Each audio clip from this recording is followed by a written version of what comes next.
राजस्थान की भूमि पर अनेक महान वीरों का जन्म हुआ और राजस्थान को इसीलिए वीरों की भूमि भी कहा जाता है।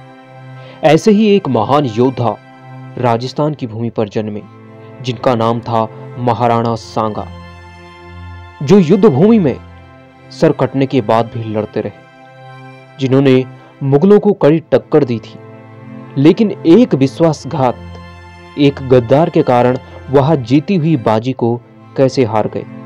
जय श्री राम दोस्तों, मैं हूं आपका दोस्त राणा भाई। तो दोस्तों, आज की इस कहानी को शुरू करते हैं। सन 1527 का समय था। उत्तर भारत की धरती पर हलचल मची हुई थी। मुगल शासक बाबर की ताकत बढ़ती जा रही थी और कई हिंदुस्तानी राजा उसकी शक्ति के आगे झुके हुए थे।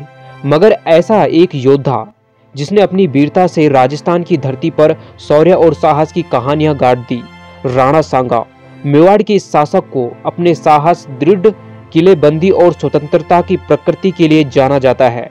राणा सांगा को लगा कि अगर बाबर को फायदा है तो यह सही समय है। उन्हें हिंदू राजवंश का एक संघ बनाया और बाबर के खिलाफ युद्ध की तैयारी की।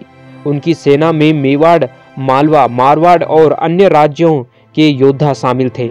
यह एक युद्ध नहीं था, यह भारत की आजादी के लिए लड़ाई थी, जिसे राणा सांगा ने एक आह्वान के रूप में उठाया था।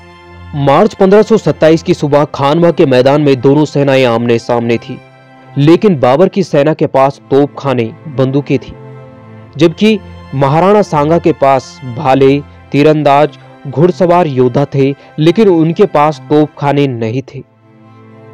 बाबर की सेना और महाराणा सांगा की सेना के बीच में भयंकर युद्ध शुरू हुआ। चारों ओर हर हर महादेव के नारे गूंजने लगे।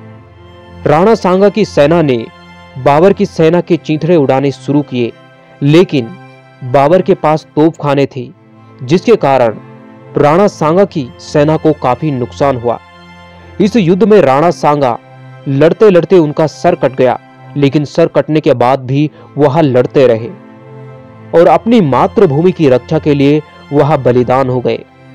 लेकिन दोस्तों, कुछ कहानियों के अनुसार राणा सांगा इस युद्ध भूमि से बाहर चले गए थे और उन्हें वहां पर कुछ नाराज जो सरदार थे, उन्होंने उन्हें जहर मिलाकर भोजन में दिया, जिनसे उनकी मृत्यु हुई। लेकिन अगली सुबह जब युद्ध हुआ तो इस युद्ध में राणा सांगा की कमी होने के कारण यह युद्ध हार गए। तो दोस्तों, फिर मिलेंगे इतिहास की ऐसी ही रोचक कहानियों के साथ। तब तक के लिए जय जय श्री राम, जय जय हनुमान।